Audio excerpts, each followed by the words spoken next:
that matters on the chessboard are good moves and the actions you take to achieve this result. What I do is bide in the shadows, where I can strategically exploit the most vulnerable pawns. But this time had to be different. This time, I had to involve my hand directly. But let's get things in the right order. So I began the first phase of my plan. Yeah, that's the intro. And that is the most pivotal character in the game. Yeah, it's a bit weird to be introduced to the main villain this early on, especially since with his role he barely has any screen time aside from here and at the very end of the game. There are also a few notes relating to his role, but that's about everything you get. Editor Tommy here. This actually makes a good amount of sense because you can see why they want to keep him a bit shrouded in mystery. At the same time, the voice actor for this guy is none other than Paul Haddad, the voice actor of the OG Leon S. Kennedy. It's pretty fucking rad that they got him to voice act for them. What it doing, everybody? Long time no see, eh? Quick year in review. It's been a pretty good year for my school actually, so I'm very happy about that. That said, as you know, my YouTube channel has tanked pretty hard because I've been busy with school and other things. I've also gotten a little bit into building musical instruments. Here's an example of one, a guitar box with 3 strings.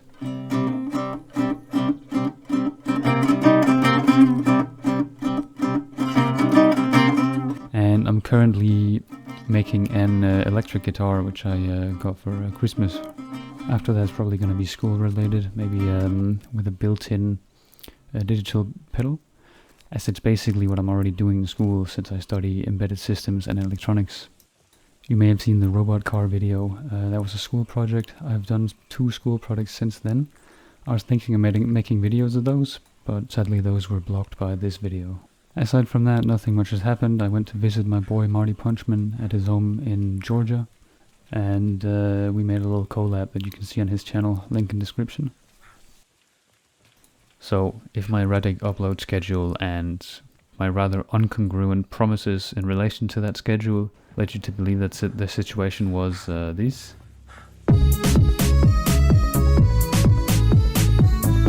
Then you have my heartfelt apologies. I'm fucking sorry I can't do this properly. Back to what you're actually here for. Today's video we're looking at Daymare 1998. I see, what a magnificent pair of bananas. Oh, great heavens! It's actually a year before I was born. Not to mention that the original Resident Evil 2 was released in 1998. Coincidence? Yeah, whatever, it's probably just a reference. Back to what I was talking about before all this, what was that? Those obnoxiously long intros. Yes, let's go, Chief. As with the intro, here is a case of showing more than you should and also telling more than you should. It's the zombie outbreak inside the laboratories of a shell company for Hexacorp, which is basically this game's version of the Umbrella Corporation or Tricell from Resident Evil. Yeah, this is only going to be the first of many similarities. Stars.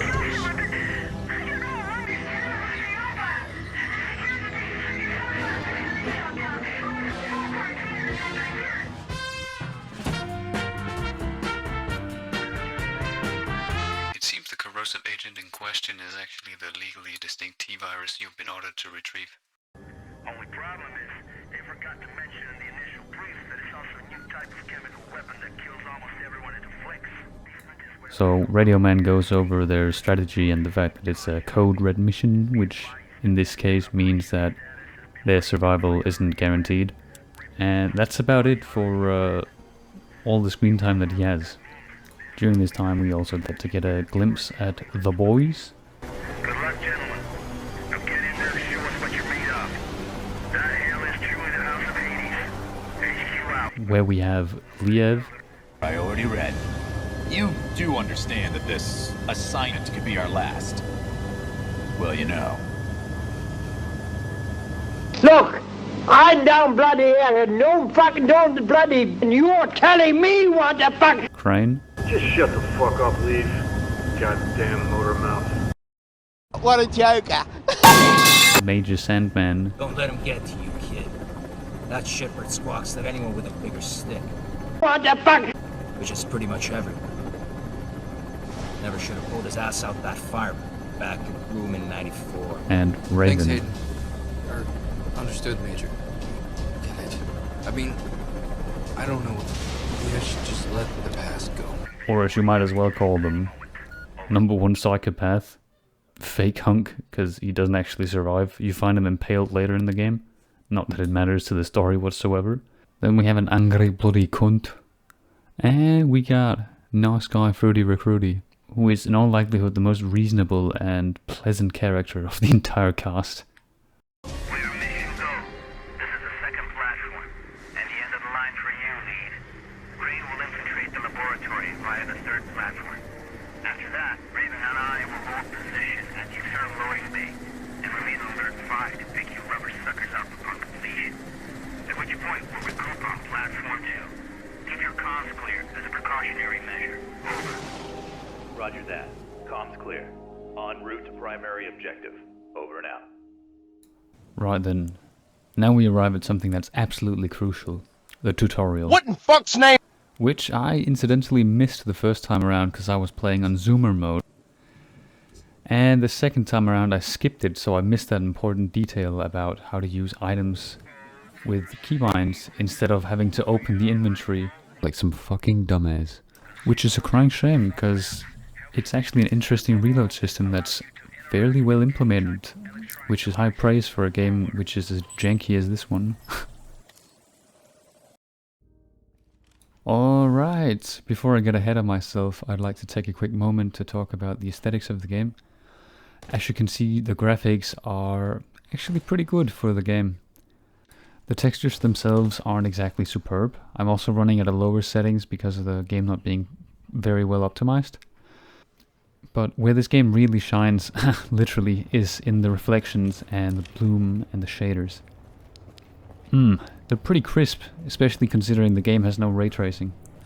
The character models are alright. The faces do look a bit like recycled assets, but I'm not sure if that's the case. It just looks a little bit like it. Aside from that, I'd say the audio design is alright. Can't remember the last time I saw this court so empty. The kids used to practice out here religiously.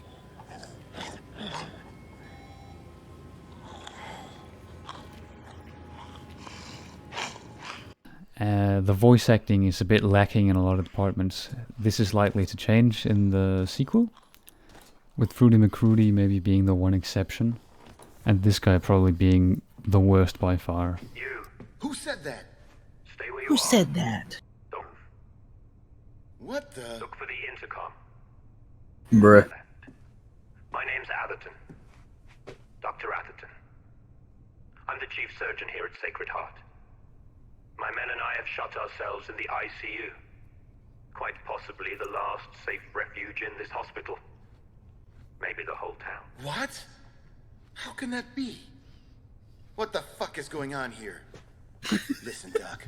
I'm looking for someone. A real nasty son of a bitch who got here shortly before I did. Oh la la. You must be alluding to my latest patient. Latest patient? That's right. A real nasty son of a bitch indeed. He was the one who crudely dissected those security guards you've undoubtedly stumbled across. But alas, I managed to sedate him and now he's tucked away, as snug as a bug in a rug, under my complete control. Nobody will meddle in this hospital's affairs. Nobody but me. Doc, open this goddamn door right now. That bastard's got an outstanding account with me, and I came to collect... No, I'm afraid not. Whoever voice acted this shit is real fucking emotional, huh? Yeah. All of that emotion. The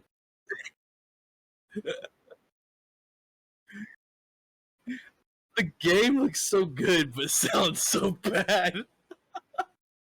And as you'd expect for a game of this budget, the animations are also not that good. To be fair, I'd say it would be perfectly fine if this was just in cutscenes and special animations, but when it extends to, say, the running animation, for instance, it subtracts a bit from the game, but it is what it is, I guess.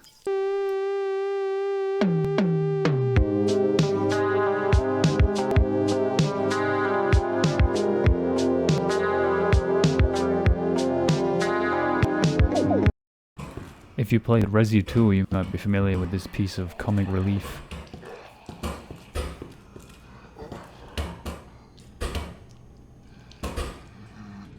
This game does kind of have that as well, at least in my opinion. Though you have to be able to appreciate some black humor and absurdism to really understand it, I guess. It's about time you guys got here. You're with emergency response, right? That's right, Agent Liev. How's the leg? It hurts like hell. But I'll be alright. Is this a pitch-shifted version of Samuel's voice actor? What? What the fuck is going on here? Can't move very far, though. That's unfortunate. Listen, I need to search this place for survivors. I'll come back for you as soon as I can. Survivors? Yeah, well, good luck with that. Anyway, I'll be waiting here. I just need to rest my eyes a little.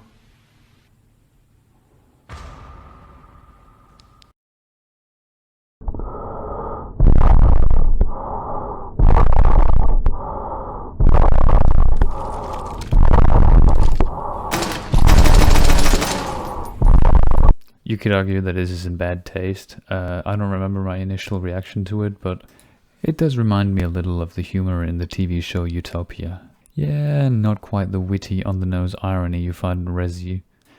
This also neatly segues into what I was explaining before, where in order to reload with the second magazine, if you've spent the first two actually, you have to switch the magazine instead of just, you know, pressing reload again for whatever reason, even if you have the same ammo type. This is the reason I was running around having to drop my mags on my first playthrough. And here I'll just quickly demonstrate the two reload types. So there's fast reload.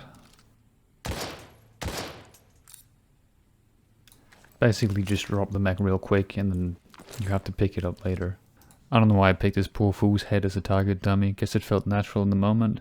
If nothing else, it does illustrate the lack of dismemberment in the game, which as you'll see later also applies to the zombies. And there's the ungodly slow reload. Wow, fucking Spec Ops over here is as slow as me.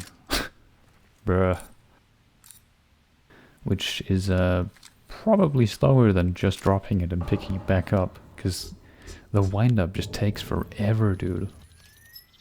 And then there's the inventory.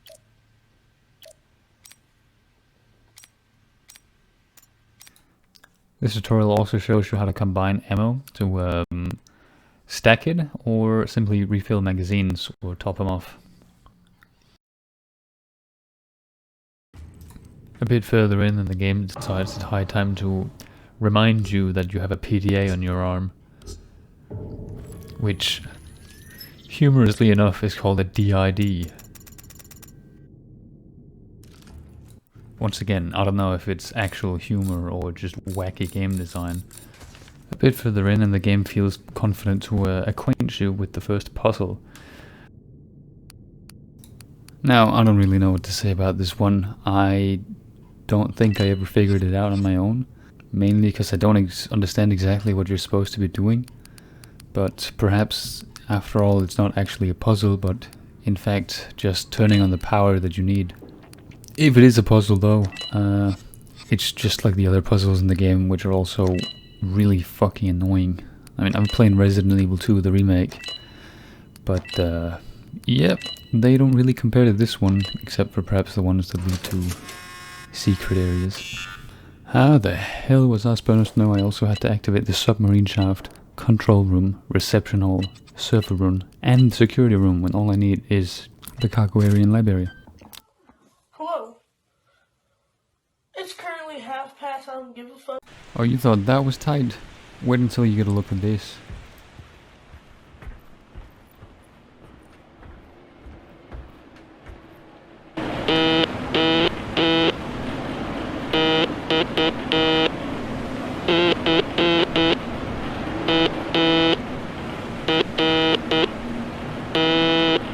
Yeah, nah, your ears did not deceive you. That is Morse code. Why this is a main puzzle in the game is beyond me, dude.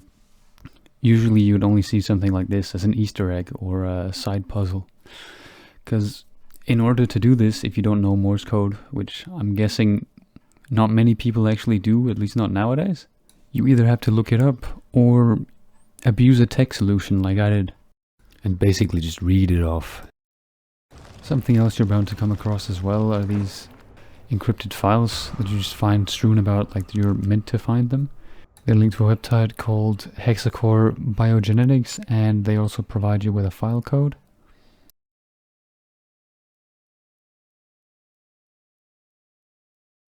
A rather unusual but not entirely unheard of method of adding lore without adding it directly into the game.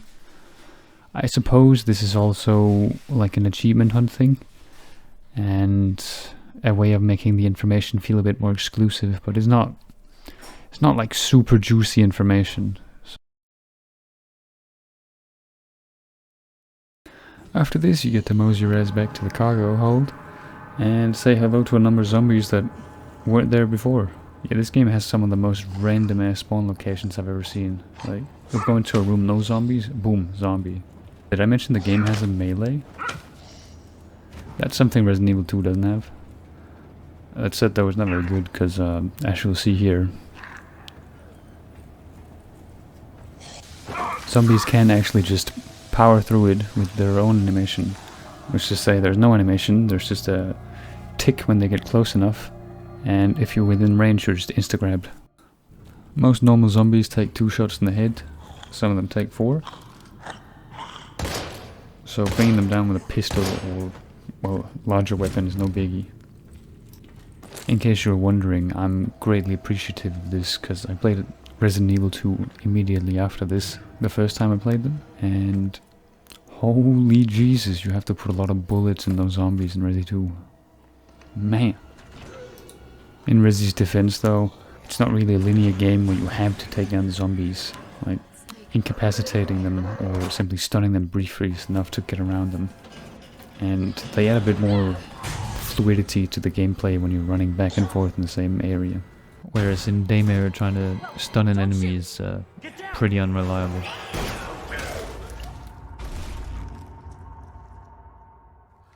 This comparison neatly segues into 2 things. Firstly, knockback and stopping power of the weapons you have. And map design. How does this segue into that? Do not question me, man, I am evil, don't you understand? What? Actually, before I get ahead of myself, let me give you a little backdrop on this game. Because while the plot itself is confusing and has a rushed execution, the lore is actually very cool. In the first mission, you are tasked with retrieving a sample of Pollux and a couple barrels of Castor, both of which are biological agents. And you're also tasked with killing anyone who might snitch on you. Now, you'll find journals along the way that describe both of these, and it seems that originally both were thought to be super soldier serums, and both turned out to not quite be that. The original Pollux was originally found in jellyfish, which initially proves to be very much an improvement upon the human physique, but due to the way it works in the human endocrine system, it also fucks up pretty much your hormone balance, and as such you're relying on synthetic hormones or simply gouging out people's hypothalamuses and eating them. Pretty zombie in the classical sense, eh? Who's there?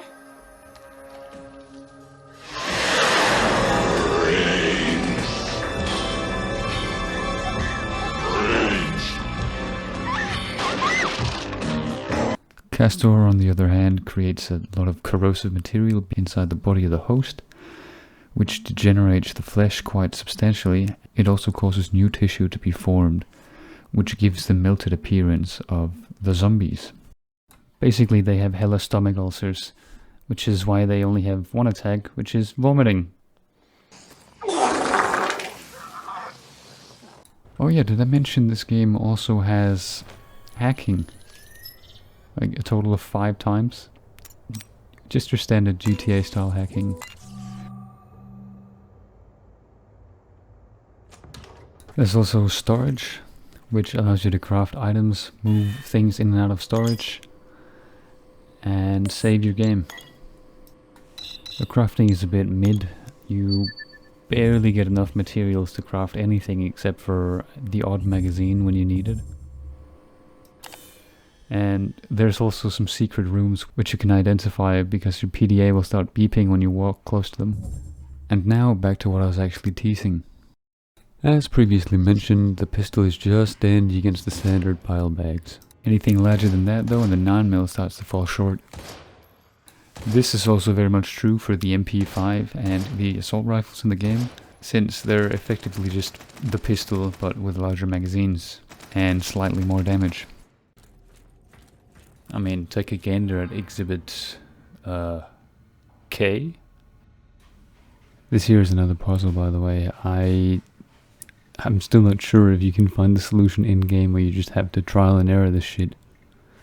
It's pretty fucking gnarly, honestly. And right after that, you're greeted with this fucking abomination of a sight.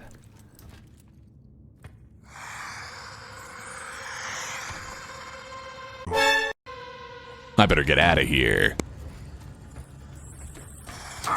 Ow, my clavichord. What are you doing, stepbrother? In defense of the game, I think I was playing on hard here, but still.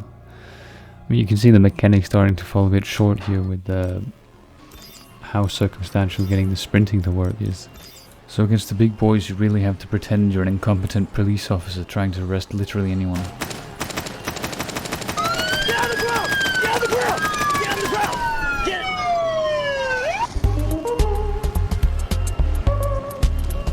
You really just gotta mag dump them, because trying to run away and shoot at the same time doesn't really work in this game. But instead of hyper-focusing on how the SMG falls short, how about we take a look at the same situation but with a shotgun instead. Coming up next is a prime example of this game's impeccable enemy placement. That statement that I could. Holy shit! What the fuck is that thing? It's a big boy. It's a real big boy. Oh, he's gonna gangbang your ass, dude. Door. Shotgun time. Did he fucking? What did he stop? He stopped there. Okay. So the trick with these is to wait for him to get back up. The fuck? He's not gonna get back up? Oh yeah, there he is. There it is. And don't. Why do you wait for him to get back up? Cause they're basically immune to damage or something when they're getting up. I can shoot him as many times as I want when he's down, but it's not gonna do much. And if I shoot him here, he just powers through the fucking. Oh glass. shit! Is he dead now? I hope so. You're playing on hard. It might not be. Nah, you're right. Some of them get up a lot of times. Oh my god, bro! He's like, oh. This is Resident Evil. Basically. This guy's basically just a legally distinct liquor. You see, for legal reasons, this is a joke, because there's a very clear distinction between the two, and it's like comparing Spider-Man to Wolverine. Lucky for the player, though, it seems the devs caught up to the shortcomings of the SMG, and they just give you the shotgun for the rest of the game. Unless, of course, you count the extra content.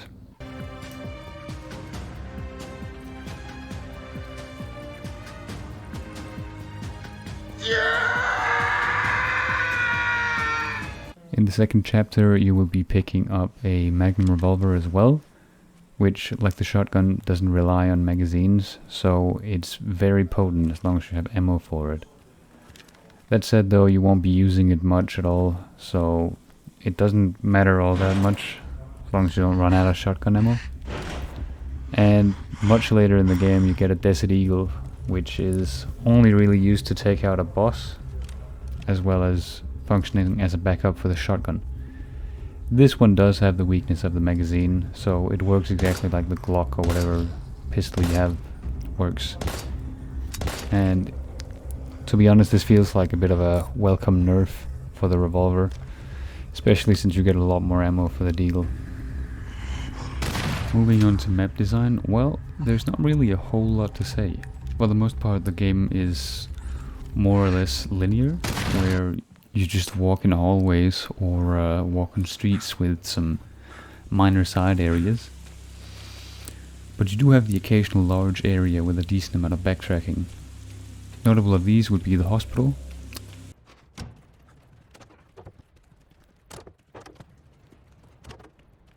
the sewer level, I don't need this shit!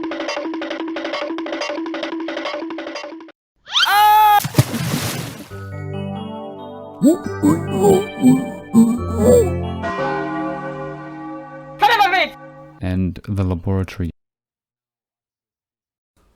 Alright, enough with the fucking Resident Evil references.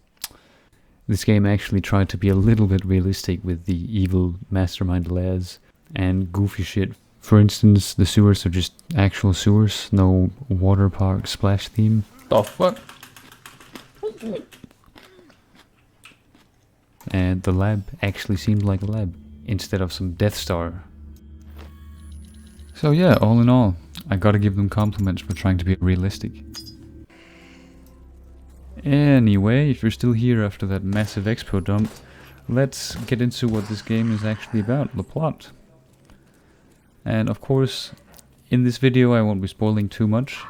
Perhaps, maybe later, I'll make a video with the latter half of the game and explain what I think about the boss designs, that kind of stuff.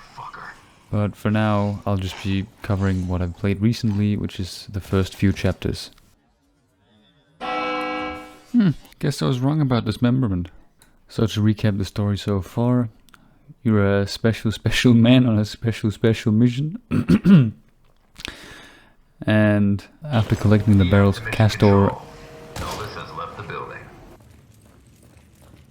and the sample of Pollux, you go on to an office area, fuck around a little bit, and then you find an office with another annoying puzzle. Aw man, does every single puzzle have to be obligatory? Wait, what? Is that an SS guy? What the fuck didn't you wake up when I walked in? And the typewriter.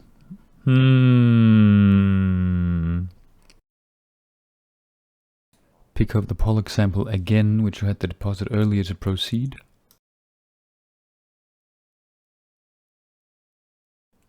And then you survive.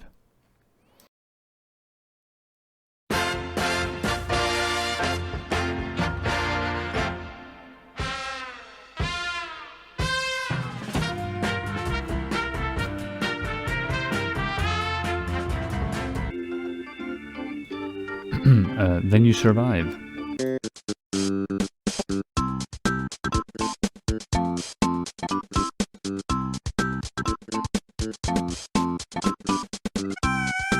I like your cut, G. Alright, let's try that again. 5th time's the charm, innit? It's bolt gun!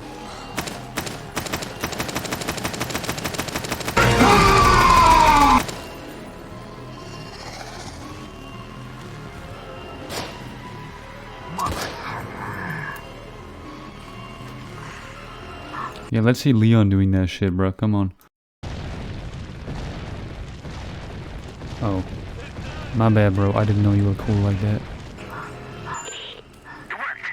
We got the main entry doors open. Now, get your ass out of there.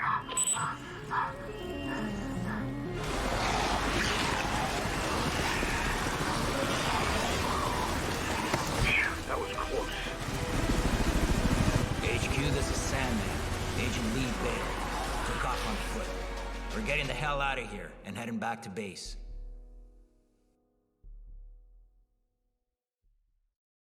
My pawn moved admirably. Whoa, enough with the chess references, Kimovic. As soon as you get back in the heli, you can hear Raven and Sandman talking about a certain boxing match. It was the most incredible fight I ever saw. He just grabbed the guy, bit his ear off, and spit it on the mat. How often does that happen? During a boxing match? Never. Which illustrates the underlying theme that Sandman has about boxing. HQ here. We read your signal on beacon. You're less than 30 minutes from base. Acknowledge. This is Sandman Actual. Roger your last HQ. Commencing final approach procedures to base. Any sign of the others? Over. Negative, Sandman Actual. Epsilon has gone out with their MIA. The special unit is being deployed to secure the site and evacuate survivors as soon as possible. Over and out. Maybe we should have waited after all. Not a chance. There's no way the carriers would have withstood that storm for a moment longer. Besides, they didn't come all this way to fail. Liev being Liev, it doesn't take him 5 seconds to start bitching about Sandman and Raven again, since he and Sandman have some long-standing beef since 1994, from some vaguely described incident. Liev to Mission Control, Sandman. I made contact with an Aegis worker. I followed the protocol. I'm now heading to the control room to begin loading procedures. Over. Copy that. This all brings back memories from 94. Especially that day when you opened fire on all those poor, innocent people. Or what was left of them. Don't you remember? Orders are orders, Major, and those innocent people weren't exactly civilians. When you finally get your ass out of that chopper and onto the battlefield, we'll talk about it. Proceeding to objective. Over. This to me creates a rather interesting dynamic between the two, because who's to say who's rad and who's to say who's mad? Liev is just following orders. Just following orders. And Sandman is just giving his shit forward. But, I mean, you've seen what Liev does when he has fun. Someone must have had a lot of fun down here. Yeah, I'm not gonna play that clip of me unloading on that poor guy's head again. That would be... unoriginal. Fail. Right. You know, for a second there, I forgot how you do things, Major. You sit there, all ladylike to keep that immaculate uniform or spick and span while real soldiers go into battle. Too bad it has to be at the expense of real men with bona fide families. Yeah. Fucking Crimson Skulls, man. You're all the fucking same. If you want a full transcript of the conversation, you can look up The Pot and Kettle by Rumjacks, which is basically what's going on in the scene. Liev, of course, being his usual callous self, not having any regard for any potential consequences of his actions, as well as him clearly trying to get under their skin with these almost human-sounding remarks. Deep down, though, I don't think he gives two fucks about Epsilon. He's just fucking with Sandman. Come to fucking Birmingham, so I can pull you apart. You little fucking muppet. You know, if I ever see you on the street, I'm gonna smash your head in. Do you know that? If I ever see you, I'm not gonna come looking for you. I'm not that type of guy. If you leave a hateful fuck up, cunt. Epsilon or no Epsilon, our orders stand.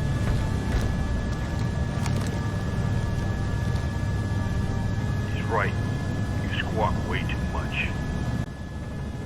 Listen carefully, David, because I won't repeat this again.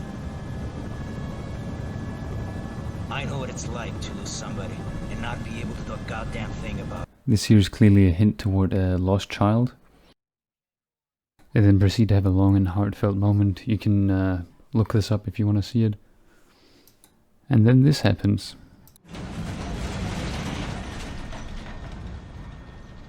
Fuck me. Hey, Major. You looking to lose the payload now that we're so close to base? God damn it. Raven, take the controls. I'm gonna go check and make sure supports are secure. That storm really pushed them to the limit.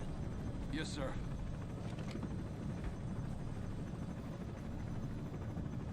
Fuck's sakes, kid. Your file says you're the real deal.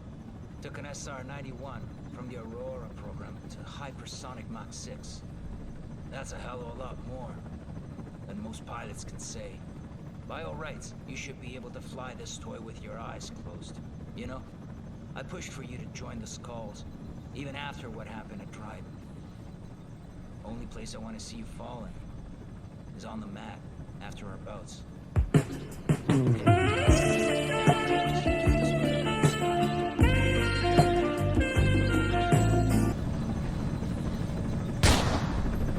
Huh? And that's the end of chapter 1. So I'm afraid I'm gonna have to cut to a preliminary conclusion here, since the video is already over 30 minutes long. Should you buy the game or not? Well, that's of course up to you. If you like Resident Evil 2 Remake and games like that, maybe Resi 5 and 6, and you find the recoil mechanics intriguing, then yeah, I would recommend the game. If you're a patient individual, you can of course wait for it to go on sale, but you can also just buy it full price, return it if you don't like it.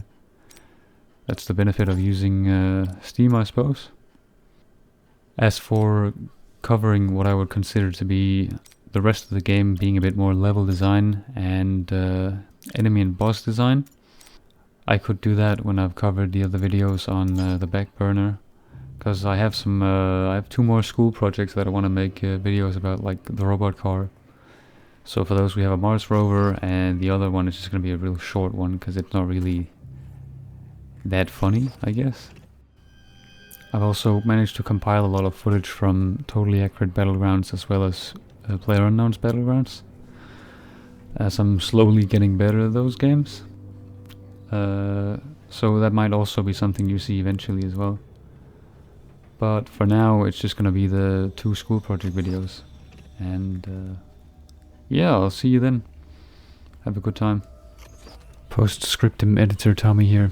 I mentioned Paul had it earlier, and since I didn't want to start the video on a sour note, I decided to wait until now to perhaps show a little respect for the guy, as this game turned out to be the last work he contributed to prior to his tragic death in 2020. So I hope he was happy with his own work and the work of the other people involved in the game. Rest in peace, big man.